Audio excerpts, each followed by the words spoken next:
മനുഷ്യൻ അപ്പം കൊണ്ട് മാത്രമല്ല ദൈവത്തിന്റെ വായിൽ കൂടി വരുന്ന സകല വചനം കൊണ്ടും ജീവിക്കുന്നു എന്ന് എഴുതിയിരിക്കുന്നുവെന്ന് ഉത്തരം പറഞ്ഞു. വെരി ഗുഡ്, നല്ല വായന. ദൈവം മോളെ അനുഗ്രഹിക്കട്ടെ. അപ്പം മനുഷ്യൻ അപ്പം കൊണ്ട് മാത്രമല്ല ദൈവത്തിൻ്റെ വായിൽ നിന്ന് വരുന്ന സകല വചനം കൊണ്ടും ജീവിക്കുന്നു എന്ന് എഴുതിയിരിക്കുന്നുവെന്ന് പറഞ്ഞു.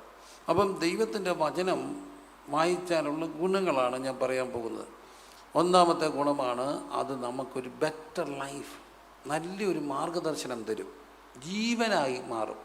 മനുഷ്യൻ അപ്പം കൊണ്ട് മാത്രമല്ല ദൈവത്തിൻ്റെ വായിൽ നിന്ന് വരുന്ന സകല വചനം കൊണ്ട് എന്ത് ചെയ്യുന്നു? ജീവിക്കുന്നു. അതിനൊരു പശ്ചാത്തലമുണ്ട്. പരീക്ഷകൻ കർത്താവിൻ്റെ അടുക്കൽ വന്നിട്ട് പറഞ്ഞു, 40 ദിവസം ഉപവസിച്ചു, പിശാചിനെ പരീക്ഷിക്കപ്പെടുവാൻ മരുഭൂമി കൊണ്ടുപോയി ഉപവസിച്ചു. അപ്പോൾ വിശന്നു. പരീക്ഷകൻ അടുത്ത് വന്നു. നമ്മളെപ്പോഴാണ് വീക്കാകുന്ന ആർക്കറിയാം? പരീക്ഷകനറിയാം. ആ വീക്ക് പോയിന്റിലാണ് പരീക്ഷകൻ അടുത്ത് വരുന്നത്. അതെപ്പോഴും ഓർത്തോണം. നമ്മളിങ്ങനെ ദേഷ്യപ്പെട്ട് സങ്കടപ്പെട്ട് അല്ലെങ്കിൽ ഒന്ന് പൊട്ടിത്തെറിക്കാനിരിക്കുന്ന ഭാഗത്തിൽ ആരെങ്കിലും നമ്മളെ വെതുക്കെ വന്നിങ്ങനെ ഒന്ന് ഞോടിയിട്ട് പോകും. അപ്പോൾ നമ്മൾ ആ ദേഷ്യം എല്ലാം പ്രൊജക്ഷൻ എന്ന് പറയും, അങ്ങോട്ട് ഇടും. അതിൻ്റെയാണ് പ്രൊജക്ഷൻ എന്നൊക്കെ പറയുന്ന ഒരു മാനസികാവസ്ഥയുണ്ട്. നമുക്ക് ആരോടെങ്കിലുമൊക്കെ ഉള്ള നമ്മുടെ എണ്ണം അന്നേരം വരുന്നവരോട് നമ്മൾ തീർക്കും. അന്നേരം പിള്ളേരാണെങ്കിൽ പിള്ളേരോട്, കെട്ടിയാണെങ്കിൽ കെട്ടിയനോട്, ഭാര്യയാണെങ്കിൽ ഭാര്യയോട്, അമ്മയാണെങ്കിൽ അമ്മയോട്, ആരോടും തീർക്കും. അതിൻ്റെ പേര് പ്രൊജക്ഷൻ എന്നാണ്. എന്താ കാര്യം? പരീക്ഷകൻ ആ ഒരു സാധ്യതയെ മുതലെടുക്കുകയാണ്. നമ്മൾ ക്ഷീണിച്ചിരുന്നപ്പം, സങ്കടപ്പെട്ടിരുന്നപ്പം, ദേഷ്യപ്പെട്ടിരുന്നപ്പം പരീക്ഷകൻ വന്നിട്ട് ആ സാധ്യതയെ മുതലെടുക്കും. ഇതുപോലെ യേശു കർത്താവ് വിശന്നിരുന്നപ്പോൾ പരീക്ഷകൻ ആ വിശപ്പിനെ മുതലെടുക്കാൻ നോക്കിയാണ്. കാണിച്ചിട്ട് പറഞ്ഞു, കല്ലുകൊണ്ട് എന്തുണ്ടാക്ക്? അപ്പം ഉണ്ടാക്കാൻ പറഞ്ഞു. അപ്പോൾ കർത്താവ് പറഞ്ഞൊരു കാര്യമുണ്ട്, മനുഷ്യൻ അപ്പം കൊണ്ട് മാത്രമല്ല ദൈവത്തിൻ്റെ വായിൽ നിന്ന് വരുന്ന സകല വചനത്തെ കൊണ്ട് ജീവിക്കുന്നു. അപ്പോൾ പരീക്ഷകളെ അതിജീവിക്കുവാൻ, പ്രത്യേകിച്ച് നമ്മുടെ ജീവിതത്തിൻ്റെ പരീക്ഷകൾ, നമ്മൾ പ്രോണ്ടായിട്ടിരിക്കുന്ന വീഴാൻ സാധ്യതയുള്ള മേഖലകളെ പരീക്ഷകൻ അടുത്ത് വരുമ്പോൾ അതിനെ ജയിക്കാൻ നമ്മളെ സഹായിക്കുന്നത് ദൈവത്തിൻ്റെ വചനമാണ്. അതുകൊണ്ട് മനുഷ്യൻ അപ്പം കൊണ്ട് മാത്രമല്ല ദൈവത്തിൻ്റെ വായിൽ നിന്ന് വരുന്ന സകല വചനം കൊണ്ട് ജീവിക്കും. വായിക്കാം. സദൃശവാക്യം കുറിക്കണേ. സദൃശവാക്യം 6-ാം അധ്യായം, സദൃശവാക്യം 6-ാം അധ്യായം അതിൻ്റെ 23-ാമത്തെ വാക്യം. സദൃശവാക്യം 6:23. കൽപ്പന ഒരു ദീപവും ഉപദേശം ഒരു വെളിച്ചവും പ്രബോധനത്തിന്റെ ശാസനകൾ ജീവന്റെ മാർഗവുമാകുന്നു. അതെ, കൽപ്പന ഒരു ദീപവും, വായിച്ച മോളെ, കൽപ്പന ഒരു ദീപവും ഉപദേശം ഒരു വെളിച്ചവും പ്രബോധനത്തിന്റെ ശാസനകൾ ജീവന്റെ മാർഗവുമാകുന്നു. അപ്പം ദൈവത്തിന്റെ വചനം, അതുകൊണ്ടാണ് സങ്കീർത്തനം 119 പറയുന്നുണ്ട്, നിന്റെ വചനം എൻ്റെ കാലിന് ദീപവും എൻ്റെ പാതയ്ക്ക് പ്രകാശവുമാകുന്നു. അപ്പോൾ കൽപ്പന ഈ ദീപമാണ്, ഉപദേശം വെളിച്ചമാണ്, പ്രബോധനത്തിൻ്റെ ശാസനകൾ ജീവൻ്റെ മാർഗമാണ്. അവ നമ്മെ ദുഷ്ടസ്ത്രീയുടെ വശീകരണത്തിൽ നിന്നും പരസ്ത്രീയുടെ ചക്രവാക്കുകളിൽ നിന്നൊക്കെ എന്തു ചെയ്യും? രക്ഷിക്കുമെന്ന് പറഞ്ഞിരിക്കുക. ഇതൊക്കെ വളരെ ഗൗരവമായിട്ട് ഓർക്കേണ്ട കാര്യമാണ്. ഈ അകത്ത് വചനം ഉണ്ടെങ്കിലേ ജയിക്കാനായിട്ട് ഒക്കത്തുള്ളൂ. ഇന്ന് ഒത്തിരി പേരും തോറ്റുപോകുന്ന മേഖലകളുമുണ്ട്. എനിക്ക് ഇടയ്ക്കൊരു സങ്കടകരമായ ഒരനുഭവം ഉണ്ടായി. അത് പെൺപിള്ളേർക്ക് കല്യാണപ്രായം എത്ര വയസ്സാ? പെൺപിള്ളേർക്ക് കല്യാണം കഴിക്കാനുള്ള പ്രായം എത്ര വയസ്സാ? മൈക്കിൽ കൂടെ പറഞ്ഞാക്കളെ, നമുക്കറിയാമെങ്കിൽ പെൺപിള്ളേരുടെ പ്രായം 21. അതാണെൻ്റെ. കൂട്ടിയോ? അറിഞ്ഞില്ല? അറിയണ്ടേ? എൻ്റെ പൊന്നുമക്കൾ അറിയണ്ടാടാ, ആരും അറിയണ്ട. പെൺപിള്ളേരുടെ കല്യാണപ്രായം 18. 21. നേരത്തെ ഈ കഴിഞ്ഞ ഇടയ്ക്ക് വരെ എത്രയായിരുന്നു? അതാണ് 18. ഈ 18 സമയത്ത് ഉണ്ടായ ഒരു സംഭവം, ഈ കോവിഡ് സമയത്ത് ഉണ്ടായതാണ്. പ്ലസ് 1 പ്ലസ് 2 പഠിക്കുന്ന ഒരു കൊച്ചു ചെറുക്കൻ്റെ കൂടെ ഇറങ്ങിപ്പോയപ്പോൾ എന്നെ വിളിച്ച് കരഞ്ഞു അവരുടെ വീട്ടുകാർ. അപ്പം ഞാൻ പറഞ്ഞു, യാതൊരു കാരണവശാലും പേടിക്കണ്ട. എത്ര വയസ്സായി? 18 ആയില്ല. പേടിക്കണ്ട, നിങ്ങൾ കിടന്ന് ബഹളം വെക്കരുത്, നാട്ടുകാരെ അറിയിക്കരുത്, നാറ്റിക്കരുത്, കൊച്ചിൻ്റെ ഭാവിയാ, ഞാൻ ഇതിനകത്ത് ഇടപെട്ടോളം. പോലീസ് സ്റ്റേഷനിൽ ഒരു പരാതി കൊടുത്ത് അവനെ അവിടെ വിളിപ്പിച്ച് 2 പേരെയും കൂടെ എടുത്ത്, പ്രായമായിട്ടില്ല, കൂടി വന്ന ജഡ്ജിൻ്റെ ചേമ്പറിൽ കൊണ്ടുവരും. അവിടുന്ന് 18 വയസ്സായാൽ ചോദിക്കും, ഇല്ലെന്ന് പറയും, പൊക്കോളാൻ പറയും. ഇത്രയേ ഉള്ളൂ. 18 ആയില്ല. എല്ലാം സമ്മതിച്ച്, പേടിക്കരുത്, ആരോടും പറയരുത്, വെറുതെ ശല്യം ഉണ്ടാക്കരുത്, ഇതെല്ലാം പറഞ്ഞ് സമ്മതിച്ച് ഇച്ചിരി കഴിഞ്ഞപ്പോൾ അവർ വിളിച്ചു, ഇന്നലെ 18 ആയെന്ന്. ഇന്നലെ 18 ആയെന്ന് അച്ചായം പോലും ഓർത്തില്ല. പക്ഷെ ആർക്കറിയായിരുന്നു? ചെറുക്കൻ. അപ്പം ചക്കരവാക്കാണ് 18 എന്നുള്ള ചക്കരവാക്ക്. ഇതിനകത്തെല്ലാം വിടിവിക്കപ്പെടാൻ ഒറ്റ വഴിയേ ഉള്ളൂ. എന്തകത്ത് വേണം? ദൈവത്തിൻ്റെ വചനം അകത്ത് വേണം. പറഞ്ഞ് എന്തകത്ത് വേണം? ദൈവത്തിൻ്റെ വചനം അകത്ത് വേണം. അപ്പം ദൈവത്തിൻ്റെ വചനം അകത്തുണ്ടാകണം. അകത്തുണ്ടായില്ലെങ്കിൽ ഒത്തിരി അബദ്ധങ്ങളുണ്ടാകും. അവിടെയാണ് കുരുക്കുകളിലൊക്കെ ചെന്നപ്പെടുക. ഈ കുരുക്കുകളിൽ നിന്ന് രക്ഷപ്പെടണമെങ്കിൽ അകത്ത് വചനം വേണം. ഞാൻ എപ്പോഴോ പറഞ്ഞ പിള്ളേരോടൊക്കെ പറഞ്ഞൊരു കാര്യമുണ്ട്. നമ്മൾ ഈ കലണ്ടറൊക്കെ തൂക്കുകയും ഒക്കെ ചെയ്യുന്ന ഈ സംഭവം കണ്ടിട്ടില്ലേ? ഒട്ടിച്ച് വെക്കുന്നേ പറ്റില്ല. എന്താ പറയുന്നത്? വാക്കുമ്പോൾ ഒരു സാധനം കൊണ്ട് ഇങ്ങനെ പശയുള്ള ഒട്ടിച്ച് വെക്കത്തില്ലേ? അത് ഇങ്ങനെ കലണ്ടറൊക്കെ തൂക്കിയിടത്തില്ലേ? അങ്ങനെ ഒരു സാധനം ഇപ്പം പുതുവർഷത്തെ നമ്മൾ കലണ്ടർ തൂക്കാൻ വേണ്ടി മേടിച്ച് അവിടെ കൊണ്ട് ഒട്ടിച്ച് വെച്ചു. ഇച്ചിരി കഴിഞ്ഞപ്പം അത് നമുക്ക് തോന്നി അത് അവിടെ വേണ്ട, അപ്പുറത്ത് വെക്കാൻ തോന്നി. അവിടെ ഒട്ടിച്ച് ഇളക്കി വെച്ചു. അപ്പം തോന്നി അവിടെ വെക്കേണ്ട, അകത്തെ മുറി കൊണ്ട് വെക്കാൻ തോന്നി. അവിടെ കൊണ്ട് ഒട്ടിച്ച് വെച്ചു. ഇച്ചിരി കഴിഞ്ഞപ്പോൾ തോന്നി അവിടെ വേണ്ട, അന്ന് അടുക്കളയെ കൊണ്ട് തൂക്കിയിടാം എന്ന് വെച്ചു. അവിടെ കൊണ്ട് തൂക്കിയിട്ടു. 3-4 വട്ടം ഇളക്കുകയും ഒട്ടിക്കുകയും ചെയ്താൽ എന്താ പറ്റും? പശ പോകും. ഇതുപോലെ തന്നെയാണ് ജീവിതം. 8ാം ക്ലാസ്സിൽ പഠിച്ചപ്പോൾ ഒരു ചെറുക്കനോട് പ്രേമം തോന്നി, ഒട്ടി. അത് 10-ൽ ഇളക്കി. 11 പോയപ്പോൾ അവിടെ ഒട്ടി. അത് 12-ൽ ഇളക്കി. 12 പോയി. അത് കഴിഞ്ഞ് എൻട്രൻസ് കോച്ചിങ്ങിന് പോയപ്പോൾ അവിടെ ഒട്ടി. അത് എൻട്രൻസ് കോച്ചിങ് കഴിഞ്ഞപ്പോൾ ഇളക്കി. അത് കഴിഞ്ഞ് എഞ്ചിനീയറിംഗ് പോയപ്പോൾ ഒട്ടി. അത് എഞ്ചിനീയറിംഗ് 2ാം വർഷം ഇളക്കി. പിന്നെ അത് കഴിഞ്ഞപ്പോൾ അടുത്തത് ഒട്ടി. ചുരുക്കി കഴിഞ്ഞ് പിന്നെ കല്യാണം കഴിക്കാൻ നേരത്തെ എന്തോ ചെയ്യത്തില്ല, ഒട്ടത്തില്ല. അതുകൊണ്ട് എല്ലാ മക്കളോടും ഈ കാര്യം ഒന്നും ഓർത്തില്ലല്ലോ, ഒരു കാര്യം അങ്ങ് ഓർക്കണം. ഇന്ന് പറഞ്ഞത് പശ കളയല്ലേ. ദൈവത്തെ ഓർത്ത് ഒരു കുഞ്ഞും എന്ത് കളയരുത്? പശ കളയല്ലേ. മക്കളെ മനസ്സിലായോ? മനസ്സിലായ മക്കളെ? പശ പോയാൽ പിന്നെ അവസാനം ഒട്ടത്തില്ല. ഈ ഒട്ടാതെ വരുമ്പോഴാണ് ഡിവോഴ്സിനെ കുറിച്ച് ആലോചിക്കുന്നത്. അതുകൊണ്ട് അപ്പം എന്നോടൊരു കൊച്ചൻ ചോദിച്ചു, അച്ചാച്ച ഒരിടത്ത് തൊട്ടിയിരിക്കുക, അവിടെ അങ്ങ് ഇരുന്നോട്ടെ എന്ന്. ഇനി ഇളക്കിയാൽ പശ പോകുന്നില്ല, അത് അവിടെ ഇരുന്നാൽ കുഴപ്പമില്ല, അങ്ങ് സമ്മതിക്കാൻ. അതും പാടില്ല. ആവശ്യമില്ലാത്തിടത്ത് എന്ത് ചെയ്യുകയും ചെയ്യരുത്, ഒട്ടുകയും ചെയ്യരുത്. അപ്പം ഇന്ന് നിങ്ങൾ എല്ലാ ക്ലാസ്സും ഓർത്തില്ലെങ്കിലും ഇത് മറക്കരുത്. എന്തോ കളയരുത്? പശ. എഴുതിയിടും മക്കളെ എവിടെയെങ്കിലുമൊക്കെ. ഇതൊക്കെ വലിയ അക്ഷരത്തിൽ എഴുതിയിട്ട് എല്ലാ മക്കളും എഴുതിയിട്ട് നല്ല കോളമൊക്കെ വരച്ച് എഴുതിയിട്ട്, എന്നിട്ട് നേഴ്സിങ്ങിന് പോകുമ്പോഴും എൻട്രൻസിന് പോകുമ്പോഴും എഞ്ചിനീയറിങ്ങിന് പോകുമ്പോഴൊക്കെ പറഞ്ഞുകൊണ്ട് പോകണം, എന്തോ കളയരുത്? പശ കളയും. ആരെങ്കിലുമൊക്കെ വന്ന് എന്തെങ്കിലുമൊക്കെ പറയുമ്പോൾ പോടാ എൻ്റെ പശ കളയത്തില്ലെന്നങ്ങ് പറഞ്ഞാൽ മതി. അവൻ ആ വഴിക്ക് അങ്ങ് പൊക്കോളും. അവളങ്ങ് ആ വഴിക്ക് പൊക്കോളും. അവൻ നിന്നെ വെടിവെക്കും. എന്ത് പോകരുത്? വലിയ തീരുമാനം ഒന്നും എടുത്തില്ല, ഇതങ്ങ് തീരുമാനിക്കുക, ഞാൻ എന്തോ കളയത്തില്ല, പശ കളയത്തില്ല. അപ്പോൾ ഇനി മക്കളൊക്കെ പോകുമ്പോൾ പ്രേമിക്കില്ലെന്നും പറയാനില്ല. ഒറ്റ കാര്യം അമ്മമാർ പറഞ്ഞു കൊടുത്താൽ മതി, മക്കളെ എന്തോ കളയരുത്, പശ കളയരുത് മക്കളെ. പിന്നെ അവസാനം ഇന്നത്തെ ദൂത ലൈവിലൊക്കെ ഇരിക്കുന്നവരെല്ലാം എഴുതിക്കേ, പശ പോകരുത്. പശ പോകുന്ന ലോകത്തയിപ്പിക്കും. പശ പോകുന്നതിൻ്റെ പേരാണ് തേച്ചിട്ട് പോകാമെന്ന് പറയുന്നത്, അല്ലേ? ആണോ? തിരുവനന്തപുരത്ത് അങ്ങനെ ആണോ? ആണോ? തിരുവനന്തപുരത്തല്ല അങ്ങനെ. ഞാനൊരു ദിവസം അങ്ങ് മടമാറി പോവാണ്.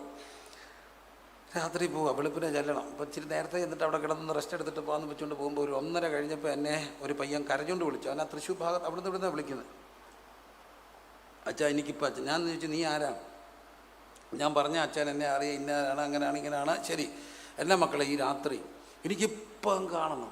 ഞാൻ പറഞ്ഞു ഇവിടെ മക്കളെ ഞാനിങ്ങനെ മലബാറിന് പോവാ. അച്ഛൻ എവിടെ പോകുന്നേ? ഞാൻ പറഞ്ഞു ഇന്ന സ്ഥലത്താണ്. ശരി, അവൻ അവിടെ എല്ലാം ചോദിച്ചു. അപ്പോൾ എൻ്റെ വണ്ടി ഓടിച്ച മോൻ എന്നോട് പറഞ്ഞു, അവൻ കോളേജിൽ പഠിക്കുക.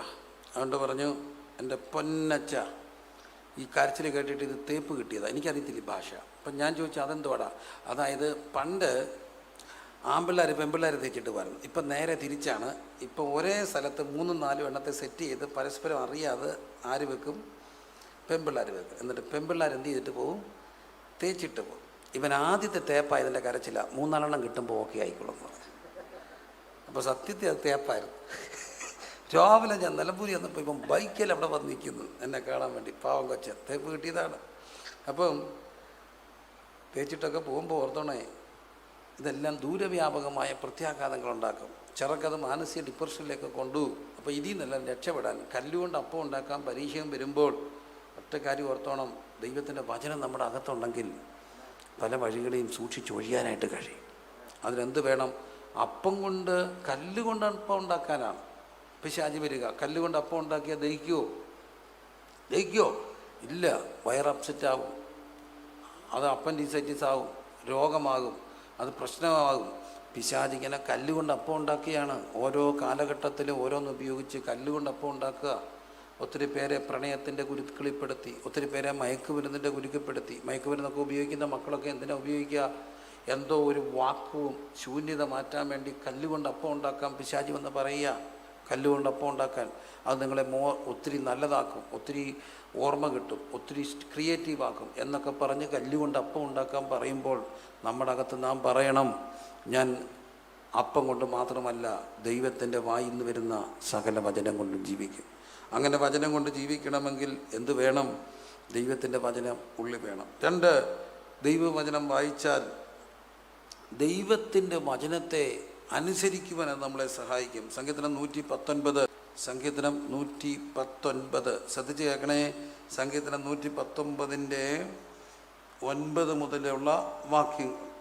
ബാലൻ തന്റെ നടപ്പിനെ നിർമ്മലമാക്കുന്നത് എങ്ങനെ? നിന്റെ വചനപ്രകാരം അതിനെ സൂക്ഷിക്കുന്നതിനാൽ തന്നെ. ഞാൻ പൂർണ്ണ ഹൃദയത്തോടെ നിന്നെ അന്വേഷിക്കുന്നു. നിന്റെ കൽപ്പനകൾ വിട്ടു നടപ്പാൻ എനിക്ക് ഇടവരരുത്. 11 ഞാൻ നിന്നോട് പാപം ചെയ്യാതിരിക്കേണ്ടതിന് നിന്റെ വചനത്തെ ഹൃദയത്തിൽ സംഗ്രഹിക്കുന്നു. അപ്പം ഞാൻ നിന്നോട് പാപം ചെയ്യാതിരിക്കേണ്ടതിന് എന്തിനെ ഹൃദയത്തിൽ സംഗ്രഹിക്കുന്നു? വചനത്തെ. അപ്പം വചനം ഹൃദയത്തിലുണ്ടെങ്കിൽ എന്ത് ചെയ്യാതിരിക്കാം? പാപം ചെയ്യാൻ നമ്മളെ സഹായിക്കത്തില്ല, അതിനെ നമുക്ക് തടയും. വചനം ഹൃദയത്തിലുണ്ടെങ്കിൽ ദൈവത്തോട്. പാപം 2ആണ്. സിൻ ഓഫ് ഒമിഷനുണ്ട്, സിൻ ഓഫ് കമ്മീഷനുണ്ട്. ചെയ്യരുതാത്തത് ചെയ്യുന്നു, ചെയ്യേണ്ടത് ചെയ്യാതിരിക്കുന്നു. പഠിക്കേണ്ട പ്രായത്തിൽ എന്ത് ചെയ്യണം? പഠിക്കേണ്ട പ്രായത്തിൽ എന്ത് ചെയ്യണം? പഠിക്കണം. പഠിച്ചില്ലെങ്കിൽ എന്താണ്? പാപമാണ്. കാരണം ചെയ്യേണ്ടത് എന്ത് ചെയ്യുക? ചെയ്യാതിരിക്കുക. എല്ലാ മക്കളും പറഞ്ഞ് പഠിച്ചില്ലെങ്കിൽ എന്താണ്? പാപമാണ്. എത്രമാത്രം ശമ്പളമാണ് ഗവൺമെൻറ് ടീച്ചേഴ്സിന് കൊടുക്കുക? അത് നമ്മുടെ ടാക്സിൻ്റെ പൈസയാണ്. പിള്ളേരെ പഠിപ്പിക്കാൻ വേണ്ടി അവിടെ കൊടുക്കുക. എന്തുമാത്രം അധ്വാനം നിങ്ങളുടെ പേരൻസ് ഉണ്ട്. പിള്ളേരെ ഒരു ജോലിയും ചെയ്യിപ്പിക്കാതെ പഠിച്ചോട്ടെന്ന് വെച്ച് വെറുതെ വിടുമ്പോൾ ഒരു വലിയ ദർശനത്തോടാണ് വിടുക. അപ്പോൾ പഠിക്കേണ്ട പ്രായത്തിൽ എന്ത് ചെയ്തിരിക്കണം? പഠിച്ചിരിക്കണം. പഠിച്ചില്ലെങ്കിൽ അതെന്താണ്? പാപമാണ്. എല്ലാ മക്കളും എഴുതിയിട്ടേ, പഠിച്ചില്ലെങ്കിൽ എന്താണ്? പാപമാണ്. എഴുതിയിട്ട് പഠിച്ചില്ലെങ്കിൽ പാപമാണ്. ആണോ? പാപത്തിൻ്റെ ശമ്പളം മരണമാണ്. പാപമാണ് പഠിച്ചില്ലെങ്കിൽ. കാരണം പഠിക്കേണ്ട പ്രായത്തിൽ നിങ്ങളുടെ ഞാനിപ്പോൾ ഉപദേശിയാണ്. എൻ്റെ ജോലി വേദോസം പറയുന്നുണ്ട്, എൻ്റെ വേല ഉദാസീനതയോടെ ചെയ്തവൻ ശപിക്കപ്പെട്ടവനാണ്. ഞാൻ എൻ്റെ വേല ചെയ്തില്ലെങ്കിൽ, ഉദാസീനതയോടെ ചെയ്താൽ, ഉത്സാഹമില്ലാതെ ചെയ്താൽ ഞാൻ ആരാണ്? ശപിക്കപ്പെട്ടവനാണ്. ഒത്തിരി കഷ്ടപ്പാടുണ്ട് പ്രിയരെ ഞങ്ങളുടെ വേലയ്ക്കൊക്കെ. കോവിഡിൻ്റെ സമയത്തൊക്കെ ഇതൊക്കെ പറഞ്ഞപ്പോൾ ഓർത്തു, 2-3 മണിക്കൂറൊക്കെയാണ് ഉറങ്ങിയത്. രാപ്പകലില്ലാത്ത ഓട്ടം, അധ്വാനം, ഉറക്കളപ്പ്. എന്താണ് കാര്യം? നമ്മളെ ഏൽപ്പിച്ചിരിക്കുന്നൊരു വേലയുടെ ഭാഗമായിട്ട്. അപ്പോൾ അതുകൊണ്ട് ചെയ്യണം. എന്താണോ ദൈവം നമ്മളെ ഏൽപ്പിച്ചത് അത് ചെയ്തില്ലെങ്കിൽ പാപമാണ്. പഠിക്കുന്ന എല്ലാ മക്കളും കൈ ഉയർത്തി കരമുയർത്തിക്കേ. പഠിക്കുന്ന മക്കളെല്ലാം കരമുയർത്തിക്കേ. എഴുന്നേറ്റ് നിന്നേ. പഠിച്ചില്ലെങ്കിൽ എന്താണ്? പാപമാണ്. ഉറക്കെ പറഞ്ഞേ, പഠിച്ചില്ലെങ്കിൽ പാപമാണ്. പണ്ടൊക്കെ ഞങ്ങൾ പറയാം, അടുത്തിരിക്കുന്ന ആടെ കരം കൊടുത്ത് പറയാം. കോവിഡ് ആയതുകൊണ്ട് അത് വേണ്ട, അങ്ങോട്ട് നോക്കി പറഞ്ഞേ. 3-4 പേരോട് പറഞ്ഞേ, എടാ മക്കളെ, എടി സഹോദര മോനെ, എടാ പഠിക്കണം, പഠിച്ചില്ലേ എന്താണ് പാപം? ഉറക്കെ പറ. പറ, അങ്ങോട്ടും ഇങ്ങോട്ടൊക്കെ പറ. 5 പേരോട് പറഞ്ഞേ. തിരിഞ്ഞും മറിഞ്ഞും. ലൈവിൽ ഇരിക്കുന്നവരെ എഴുന്നേറ്റ് അമ്മയോട് പറ, അമ്മേ പഠിച്ചില്ലെങ്കിൽ പാപമാണ്. അമ്മയ്ക്കൊരു സന്തോഷമായിട്ട്. പഠിച്ചില്ലെങ്കിൽ പാപമാണ്. ചക്കരക്കുട്ടന്മാരെല്ലാം കേട്ടോ, പഠിച്ചില്ലെങ്കിൽ പാപമാണ്. എന്നാൽ പഠിക്കാൻ വേണ്ടി 3 കാര്യങ്ങൾ വേണം. ഏത് ജീവിതത്തിനും 3 കാര്യങ്ങൾ വേണം. 1, ജീവിത വിജയത്തിന് ഒരു ദർശനം വേണം. എന്ത് വേണം? ദർശനം വേണം. എന്താണ് ദർശനം? നമുക്ക് ഏറ്റവും വലിയ ദർശനം കർത്താവിനോട് കൂടി ഇരിക്കുകയാണ്. That is our ultimate game, to be with God. ഇന്ന് കർത്താവിൻ്റെ ദാസൻ പറഞ്ഞു, തോമസ് അവിടെ ഉണ്ടായിരുന്നില്ല. ദൈവം വരുമ്പോൾ നമ്മളും അവിടെ എന്ത് ചെയ്യണം? കാണണം. ദൈവസാന്നിധ്യത്തിനൊക്കെ അപ്പുറത്ത് 2ാമത്തെ വരവിൽ കർത്താവ് വരുമ്പോൾ നമ്മളും എവിടെ കാണണം? അവിടെ കാണണം. അതിന് വിടപ്പെട്ടാൽ പിന്നെ വേറൊരു ഓപ്ഷൻ ഉണ്ടോ? ഇല്ല. നിങ്ങൾ ഫ്ലിപ്കാർട്ടിൽ ഓർഡർ ചെയ്ത് വരുന്നവരുണ്ടോ? അതിന് വന്നിട്ട് ഇഷ്ടപ്പെട്ടില്ല എന്ത് ചെയ്യാം? തിരിച്ചു കൊടുക്കാം. ഒറ്റ കാര്യം, അതിൻ്റെ എന്ത് കളയരുത്? ടാഗ് ഒന്നും കളയായിരുന്നാൽ മതി. അല്ലേ? അങ്ങനെയാണോ?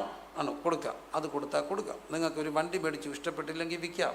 എന്നാൽ കർത്താവിൻ്റെ വരവെങ്കിൽ വെളിപ്പെട്ടെങ്കിൽ പിന്നെ ഒരു ഓപ്ഷൻ ഉണ്ടോ? ഇല്ല. അതുകൊണ്ട് ഏറ്റവും വലിയ നമ്മുടെ ദർശനം, കർത്താവിൻ്റെ വരവെങ്കിൽ എന്ത് ചെയ്യപ്പെടരുത്? വെടപ്പെടരുത്. ഉറക്കെ പറഞ്ഞേ, കർത്താവിൻ്റെ വരവെങ്കിൽ വെടപ്പെടരുത്. അതിനുവേണ്ടി നമ്മളെ ഒരുങ്ങാൻ സഹായിക്കുന്ന എന്താണ്? ദൈവത്തിൻ്റെ വചനമാണ്. 2, ഷോർട്ട് ടൈം ഗോൾസ് ഉണ്ട്. അതും ദൈവീകമാണ്. നമ്മുടെ ജീവിതത്തെപ്പറ്റി നമുക്കൊരു ദർശനം വേണം, നല്ല ദർശനം വേണം, സ്വപ്നങ്ങൾ വേണം. സ്വപ്നം കാണണമെന്ന് വേദവസത്തിൽ സ്വപ്നം കണ്ട ജോസഫുണ്ട്. സ്വപ്നം കാണണമെന്ന് നമ്മളെ ഇന്ത്യയെ പഠിപ്പിച്ച ഒരു മഹാനുഭാവനുണ്ട്. ആരായിരുന്നു? ഉറക്കെ പറഞ്ഞേ. എപിജെ അബ്ദുൽ കലാം പറഞ്ഞു, നിങ്ങൾ എന്ത് കാണണം? സ്വപ്നം കാണും. സ്വപ്നം കാണുന്നവൻ്റെ അടുക്കൽ ED വരുമോ? ഇൻകം ടാക്സ് വരുമോ? ഇല്ല, പേടിക്കണ്ട. ഒരു ടാക്സ് കൊടുക്കാതെ കാണാൻ ഒക്കുന്നൊരു കാര്യമാണ് എന്ത്? സ്വപ്നം കാണും. അങ്ങനെയാണെങ്കിൽ നിങ്ങൾക്ക് നല്ല സ്വപ്നങ്ങൾ വേണം. എന്താ സ്വപ്നം? ജീവിതത്തിനെ കുറിച്ചുള്ള സ്വപ്നങ്ങൾ വേണം. വിദ്യാഭ്യാസത്തെക്കുറിച്ച് സ്വപ്നം വേണം. എനിക്കെന്തായി തീരണം? സ്വപ്നം വേണം. സ്വപ്നം കാണുമ്പോൾ ഏറ്റവും നല്ല സ്വപ്നം കാണണം. നമ്മുടെ കഴിവ് വെച്ചുകൊണ്ടല്ല സ്വപ്നം കാണേണ്ടത്, നമ്മുടെ കർത്താവിൻ്റെ കൃപയിൽ ആശ്രയിച്ച് വേണ്ട സ്വപ്നം കാണാം. ജീവിതത്തെക്കുറിച്ച് എന്ത് വേണം? സ്വപ്നം വേണം. എനിക്കെന്തായി തീരണം? ഏറ്റവും വലിയ സ്വപ്നം എന്താണ്? ആരുടെ കൂടി ഇരിക്കണം?